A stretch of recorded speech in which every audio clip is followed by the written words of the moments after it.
Sierra Elwood didn't expect her Saturday morning coffee run to start with a man spinning in circles on the sidewalk, looking like he'd been dropped from a spaceship.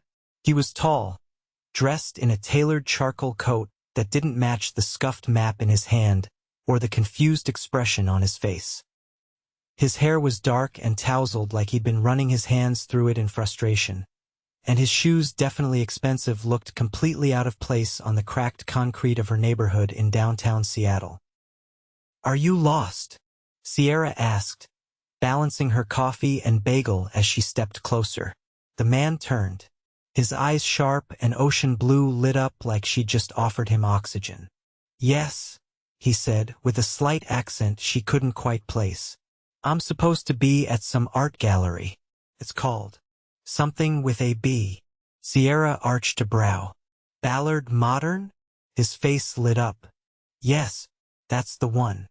I've been walking in the wrong direction for 20 minutes. She glanced at the map, upside down and marked with scribbles. "That's because this is a subway map. For New York." The man blinked. "I'm not judging, but you're about 2,000 miles off," she added, biting back a smile. He laughed, running a hand down his face. "I should have hired a guide. Or a better phone." "I'll take you," Sierra offered, surprising even herself. "I'm headed that way." "I'd appreciate that more than you know," he said, holding out his hand. "I'm August." "Sierra."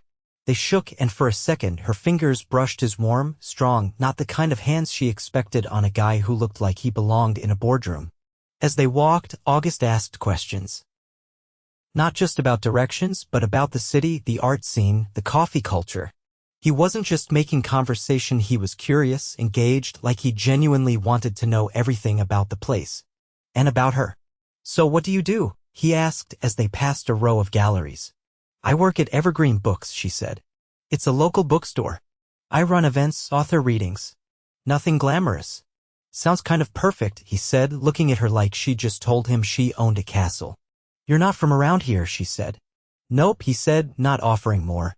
She didn't push. When they reached the gallery, he looked genuinely disappointed to stop walking. "Do you have time to come in with me? I've got work in 30 minutes. He nodded, then reached into the inside pocket of his coat and pulled out a slim, elegant card. "At least let me buy you dinner, for saving me from wandering into traffic." She laughed, taking the card. "You don't have to bribe me with food." "I want to," he said, his eyes locking onto hers. "Please." Sierra hesitated, something about his voice low, sincere, nudging at her. "All right, text me the details." He looked relieved. "I will." She walked away with a flutter in her stomach that stayed with her the whole day.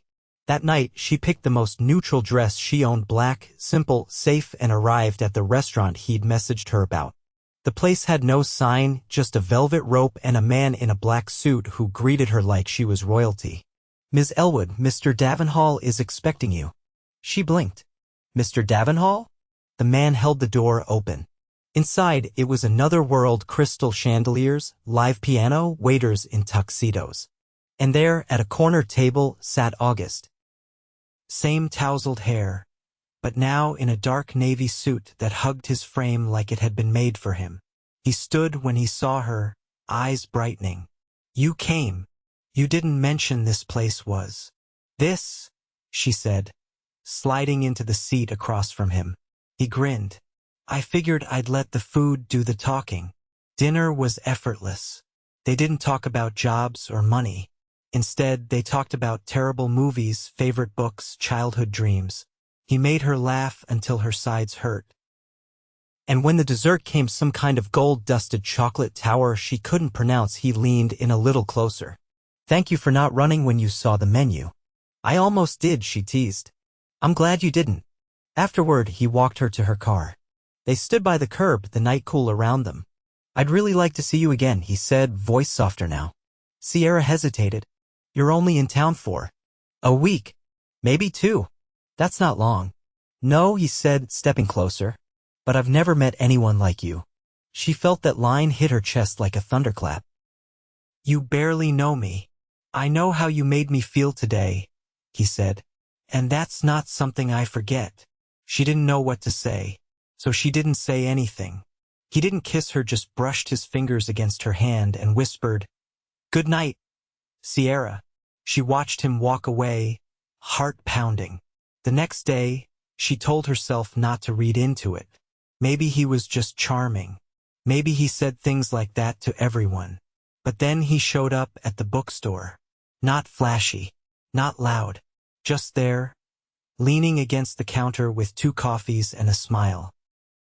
"I figured if I want to know more about you," he said, "I should start where you spend your days." Sierra stared at him. "You remembered my coffee order." "Of course I did." She took the cup, hands brushing again. He came back the next day. And the next. Each time, he never stayed long. Just long enough to talk, to listen, to ask questions she wasn't used to answering. By the end of the week, she realized something unsettling. She was falling for him, and she still didn't know who he really was. Sierra was shelving a stack of hardcovers when the bell above the bookstore door jingled. But she didn't look up. She already knew who it was. "You're late," she said without turning around. August's voice came from behind her. "I got lost again, this time in a record store." She turned, arching a brow. "Let me guess, you bought 12 vinyls and no record player?" 14. "And I'm seriously considering buying a turntable just to justify it." She laughed, but kept stacking books. "You're either completely impulsive or trying really hard to impress me." "Maybe both," he said, stepping closer. "But mostly, I just wanted to see you again."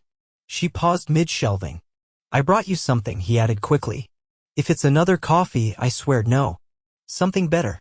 He reached into the pocket of his coat and held out a tiny, square box. She stared at it.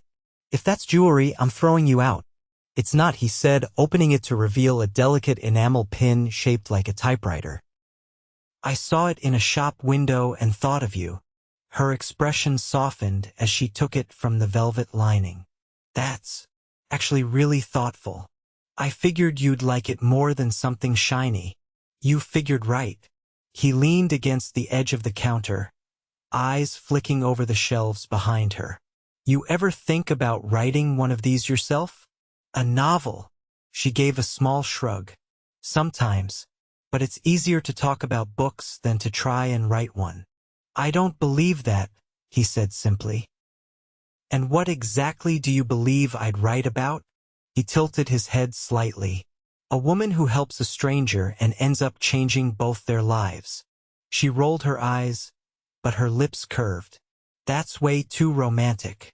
"Maybe, but don't all good stories start with something unexpected?" Before she could answer, her manager called her name from the back office, followed by the unmistakable sound of a box crashing to the floor. "I have to deal with that catastrophe," she said, slipping the pin into her pocket. "Want to grab lunch after?" She hesitated. "I have errands. Then I'll help." "Why are you like this?" she asked, genuinely baffled. "Because I want to be around you," he said quietly. She didn't answer, just gave a small nod and disappeared into the back. They ended up in a hardware store 30 minutes later, standing in front of a wall of light bulbs. "I've never seen so many kinds of the same object," August muttered, squinting at the packaging. "Welcome to adulthood," Sierra said, tossing a box into her basket. He followed her down the aisles, watching as she crossed off items on a handwritten list. She moved with purpose, like someone used to doing things alone. "You do everything yourself?" he asked as they checked out. "Pretty much." "No one to help?" "My dad lives 2 states away. My mom passed years ago. And I've never been great at asking for help anyway." He carried her bags without asking. "That's admirable." "It's exhausting." They walked back to her apartment, a modest second-floor unit with peeling paint and too many stairs. She unlocked the door, motioning for him to set the bags down inside. "You can come in for a minute if you want," she offered, clearly surprised at herself. He entered slowly, taking in the space. A wall of books, mismatched furniture, warm light filtering through gauzy curtains. It felt like her lived-in, layered, sincere. "You live alone?" he asked. "Unless you count the plant I keep murdering and reviving." He smiled faintly. "It's cozy," which is code for small. "No, I mean it. This place is heart." She disappeared into the kitchen and returned with two mismatched mugs. "Tea?" she asked. He accepted the cup. "You're full of surprises." They sat on the couch, knees barely touching. "You ever going to tell me what you really do for a living?" she asked suddenly. He didn't flinch. "What makes you think I'm hiding something? You're staying in a hotel that costs more per night than my rent. You wear suits that look like they were stitched by hand. And you don't carry yourself like someone who's here sightseeing." He was quiet for a moment. "I run a company. We focus on sustainable development and infrastructure, mostly international." She blinked. "That's vague." He looked at her then, eyes steady. "I've spent years managing people, making decisions that affect thousands of lives. But none of it feels real like this does." "This?" she echoed. "You. The bookstore. Tea on an old couch. It feels like I can actually breathe here." She didn't know what to say to that, so she didn't say anything. Instead, she reached for the small box he'd given her earlier and pinned the typewriter to her sweater. He noticed immediately. "It suits you," he said. Outside, the sky had started to darken. Rain tapped softly at the windows. "I should go," he said, standing. "You don't have to. I want to. But if I stay, I'll say something I'm not sure you're ready to hear." She stood too, meeting his eyes. "Try me." He hesitated, then reached out and brushed her hair behind her ear. "I haven't felt this way about anyone in a long time." Her breath caught, but she didn't pull back. "Good night, Sierra," he said, and this time he kissed her cheek slow, deliberate like a promise. She watched him walk down the stairs, heart pounding in her chest. And as the rain picked up outside, she realized she wasn't just falling for him. She was already in freefall. Sierra didn't expect to see August again so soon, let alone in the middle of her Tuesday staff meeting. Standing awkwardly in the doorway of evergreen books, holding two paper bags and wearing a wool coat that looked distinctly out of place among the bookstore's cracked linoleum floors and humming radiators. "I know this is horribly timed," he said, glancing at the small crowd of employees seated around a folding table. "But I brought lunch." Her coworkers exchanged glances. Her manager, Melissa, looked between Sierra and August with a curious lift of her brow, then waved a hand. "Go ahead," she said. "We're just finishing up." Sierra followed August into the back storeroom where he handed her one of the bags. "You brought food to a staff meeting you weren't invited to?" she asked, opening it to find a warm sandwich wrapped in butcher paper and a small container of soup that smelled like rosemary and roasted garlic. "I hoped it would earn me some points," he said. "Or at least forgiveness." "For what?" "For showing up unannounced. And for disappearing yesterday." She paused mid-bite. "You didn't disappear. I didn't call. Or stop by. I wanted to. But something came up." She leaned against a shelf stacked with outdated calendars and returned labels. "You don't owe me an explanation." "I think I do," he said. "There was a board meeting in Zurich I couldn't avoid. I flew there and back in 26 hours. She blinked. "You went to Switzerland in a day?" He nodded, unwrapping his own sandwich. "I wasn't sure if I should tell you, but I'm tired of keeping pieces of myself hidden." Sierra studied him. There was something in his posture less polished, more raw. Like he dropped whatever armor he usually wore. "I don't care that you fly across the world," she said. "But I care about feeling like I'm part of your world when you're here. That's exactly what I want to give you." She took a bite, chewing slowly. "What is it you think we're doing, August?" He looked directly at her. "Something real." She swallowed hard. "You barely know me. I know enough to want to know everything." There was no charm in his voice, no practiced edge. Just conviction. Later that week, he invited her to an event, something about local innovation and urban renewal. She expected a lecture in a university auditorium. What she got was a glass-walled rooftop venue glowing with string lights and filled with people in sleek suits and floor-length gowns. "You didn't tell me this was black tie," she whispered as they stepped out of the elevator. "I brought you something," he said, handing her a garment bag that had been waiting with the concierge. Inside was a midnight blue satin dress, simple but impossibly elegant, with a pair of matching heels wrapped in tissue paper. You bought me a dress? She asked, stunned. I didn't want you to feel out of place. She stared at the fabric, fingers trailing over the smooth folds. I don't know what to say. Just get changed, he said gently. I'll wait. She returned 10 minutes later, the dress fitting like it had been made for her. August stared at her for a moment that stretched too long, his expression unreadable. What? She asked. I've been to 1,000 events, he said. But I've never wanted to leave one more than I do right now.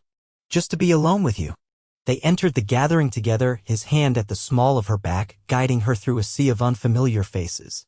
She recognized no one, but everyone seemed to recognize him. A tall man with a salt and pepper beard approached. Davenhall, I thought you were still in Geneva. Changed my plans, August replied. This is Sierra. The man gave her a brief, assessing glance. You're the one who works with books. Sierra lifted her chin. That's right. Interesting choice, the man said, then turned back to August. We need to talk about the East Side proposal. The numbers don't support, not now, August said, his tone cool. They moved on, but Sierra's chest tightened. You didn't tell me you were presenting tonight, she said once they reached a quiet corner. I wasn't supposed to, but they asked last minute. And you agreed? I wanted you to see this part of me. Before she could respond, a young woman stepped onto the stage and introduced August as the keynote speaker. He kissed Sierra's cheek, then ascended the stairs. He spoke with calm authority, laying out plans for modular housing, sustainable transit, and equitable access to city funding. But what struck Sierra wasn't his confidence, it was the way he kept glancing toward her, like grounding himself. When he finished, applause rang out. A few people stood. Sierra clapped slowly, heart pounding. As the evening wound down, August returned to her side. I meant it, he said quietly. I wanted you to see who I am when I'm not just the guy bringing you soup. She exhaled. It's a lot. I know, but I'm glad you showed me. They left before the final toast. The air outside was crisp, scented with rain and city heat. His car pulled up moments later, sleek, black, and absolutely not a rental. He opened the door for her, but she hesitated. I don't want to be a secret, she said. You're not. Then don't treat me like one. He nodded once, serious. Come with me this weekend. There's a place I want to show you. Where? You'll see. She didn't answer right away. But when she finally slid into the car, her pulse raced with something she didn't want to name just yet. They drove in silence, the city lights painting the windows in gold and silver. He didn't reach for her hand. He didn't need to. She was already his, even if she wasn't ready to admit it. The weekend came with a sky so clear it looked scrubbed clean. Sierra stood at the edge of a private airfield outside the city, her breath visible in the crisp morning air. She adjusted the strap of her overnight bag and turned to August, who stood beside her, dressed casually for once dark jeans, a navy sweater, and aviators that somehow made him look even more absurdly unattainable.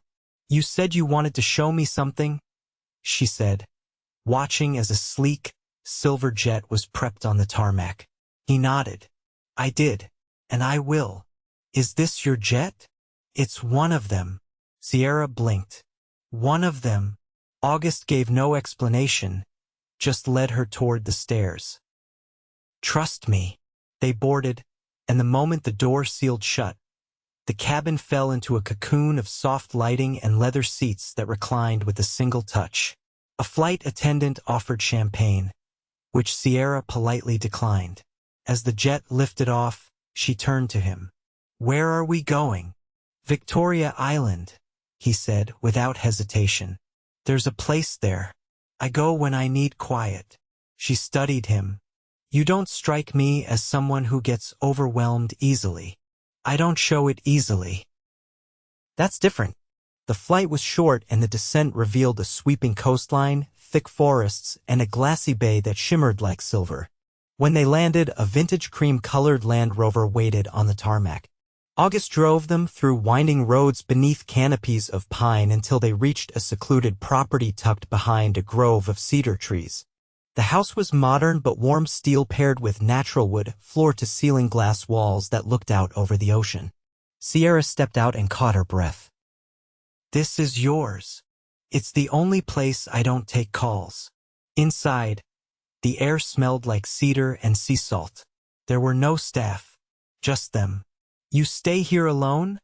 she asked, running her fingers over the edge of a carved wooden table. "When I need to remember who I am without the rest." They spent the afternoon walking the shoreline, their shoes crunching over smooth stones and driftwood. He told her things she hadn't heard before, not just about business deals or travel, but about his mother who'd taught him to paint when he was young, and about the first company he built and sold before he turned 22. "I didn't grow up with money," he said, skipping a flat stone into the surf. "My dad was a mechanic. My mom worked nights at a bakery.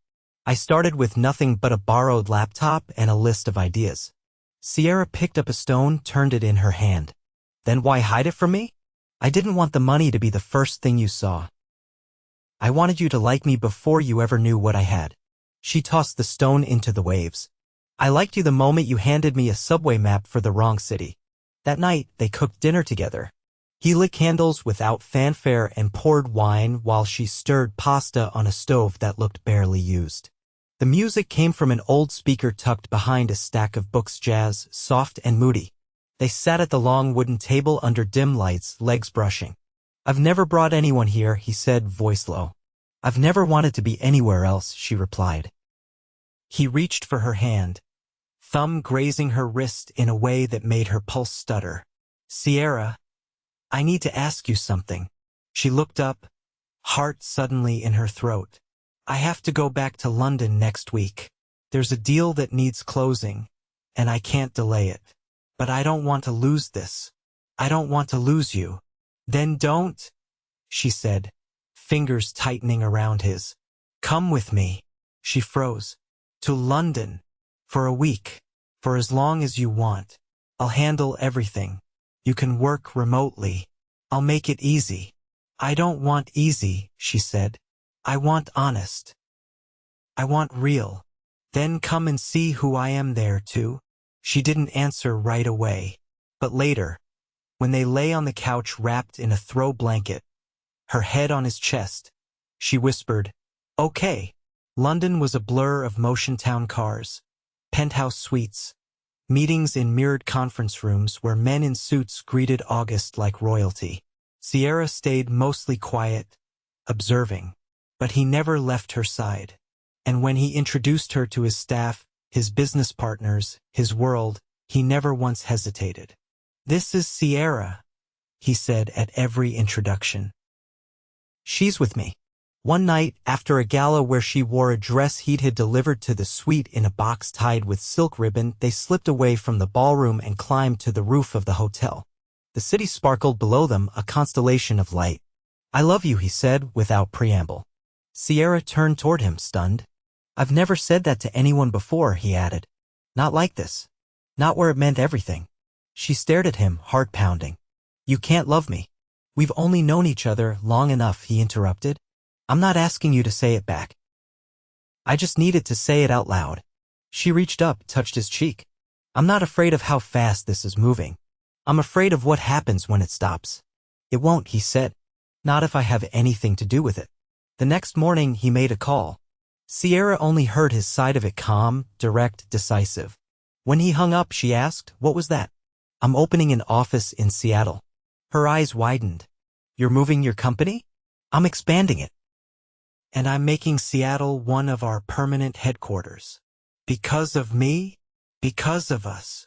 Back in Seattle 2 weeks later, he took her to the bookstore, where he handed Melissa a check large enough to double the store's operating budget for the year. "You can't just," Sierra started. "I didn't buy the store," he said. "I invested in the place where I met you." The following Friday, he took her back to the rooftop where they first met for dinner. The table was set under a canopy of fairy lights. A violinist played nearby. He dropped to one knee. Sierra gasped. "I don't want to wait," he said. "I don't want to waste another day pretending we aren't already forever." She pressed her hands to her mouth, heart racing. It's not the ring or the gesture, he said. It's knowing that no matter where I am in the world, nothing feels like home unless you're in it. She didn't cry. She laughed a bright, disbelieving sound and then nodded. Yes, she whispered. Yes. He stood and pulled her in, their kiss sealing everything that had been quietly building since a lost stranger with a subway map changed her life. And in that moment, with the city lights burning behind them and his arms around her, Sierra Elwood knew she hadn't just helped a man find his way that day. She had found hers. The morning of their wedding dawned with soft golden light streaming through the wide windows of August's cedar-framed retreat on Victoria Island. Sierra stood barefoot on the balcony wrapped in a silk robe, watching the waves roll against the pebbled shore. The air smelled of salt and fir, and the breeze carried the quiet rustle of a world that felt untouched by anyone but them. Inside, the house had been transformed. Florists moved silently, arranging wildflowers in low vases, white anemones, lavender sprigs, peonies blush as a whisper. The ceremony would be held in the clearing behind the house, where arched branches formed a natural cathedral and a carpet of moss served as the aisle. Everything was understated, intentional, and impossibly beautiful. Her dress hung from a carved hook by the fireplace. Not the kind of gown from a glossy bridal magazine, but one she'd chosen with care, a soft ivory slip with a sheer overlay embroidered with delicate stars. She hadn't wanted a train. She hadn't wanted a veil. She just wanted to feel like herself. August had insisted on not seeing her until the ceremony, but he'd left a note beside her tea that morning, written in his exacting, slanted handwriting. I've built towers, cities, empires, but none of it means anything without you. See you at the altar, wild heart. She ran a fingertip over the ink, then folded the note and tucked it into her bodice. The ceremony began just before noon. A string quartet played beneath the trees, their notes threading through the hush of the forest. Guests were few, just Melissa, a handful of August's closest team members, and Sierra's father, who'd flown in from Oregon, his eyes misty as he took her arm. You look like your mother, he whispered, his voice thick. She didn't speak, just squeezed his hand. When they stepped into the clearing, August turned. He wore a tailored suit the color of storm clouds, and for once, he looked completely undone. His eyes locked onto hers, and he didn't blink, didn't move, as though the sight of her had frozen time. When she reached him, he took her hands in his, the ceremony beginning under the filtered light of the trees. I never thought I'd find a place that felt like home, he said, his voice steady. And then you handed me a map to the wrong city, and somehow I ended up exactly where I was meant to be. She laughed softly, a tear slipping down her cheek. I didn't fall in love with you because of the things you gave me, she said. I fell for the man who asked questions, who listened, who remembered the smallest details, who never tried to change me, who made me feel like I was already enough. They exchanged rings, hers a thin band of platinum with a single sapphire, his a simple brushed gold circle. No pomp, no pretense. When the officiant declared them husband and wife, August pulled her close and kissed her slowly, reverently, like every nerve in his body had been waiting for this exact moment. The celebration that followed was intimate and full of laughter. Long tables were set beneath a canopy of string lights. Instead of speeches, friends and family shared small stories, how Sierra had once stayed up all night to help a struggling author finish a draft, how August had taken on an entire city's infrastructure because he believed in dignity through design. After the sunset dipped the sky into shades of violet and copper, August led her down to the shore. They walked barefoot along the water's edge, the hem of her dress dampening with each step. You know, she said, glancing up at him, I used to think I wanted a quiet life. Something small, predictable. He ran a hand along her spine. And now, I want this, whatever this is. You, the chaos, the beauty. Good, he said, tilting her chin up. Because I already bought a place in the city. It has a rooftop garden and enough room for a library. She blinked. You bought a house? I bought our home. She laughed, then kissed him until they were both breathless. They returned to Seattle the next week, moving into the penthouse August had redesigned with her in mind. Bookshelves lined the walls, a cozy reading nook overlooked the waterfront, and the kitchen was filled with little touches she hadn't noticed until she did her favorite mugs, a record player beside a collection of albums they'd hunted down together. Jars labeled in her handwriting. August kept his promise. He split his time between continents, but his roots stayed planted beside hers. Sierra continued working at Evergreen, now as co-owner, expanding the store's events and championing local authors. She refused to let her life become a backdrop to his, and he never once asked her to. They traveled, sometimes for business, sometimes just because. But they always returned to each other, always found their way back through the noise, the distance, the unknown. 1 year later, on a rainy afternoon, Sierra stood in the bookstore's back room, cradling a small bundle swaddled in a pale blue blanket. Their son, Julian, blinked up at her with August's eyes and her dimpled chin. August entered quietly, a folded newspaper in one hand, a warm bottle in the other. "Did he fall asleep?" he asked. "Almost," she said, rocking gently. He kissed the top of her head, then the baby's. "Did you see the headline?" he asked, holding up the paper. She scanned it. "Davenhall Foundation donates $50 million to literacy initiatives," he shrugged. "Seemed appropriate." "You're building more than cities now," she said. "I'm building a future." He placed the bottle beside her, then took Julian into his arms, holding him with practiced ease. Sierra watched them, heart full and aching in the best way. She'd once thought love had to be quiet, safe, something you tiptoe into.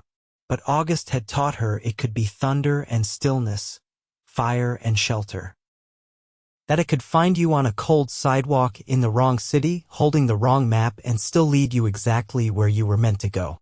And there, in a world they built together between the pages of books, the laughter of their child, and the steadiness of a love that never asked to be earned, Sierra knew this wasn't just a happy ending. It was the beginning of everything.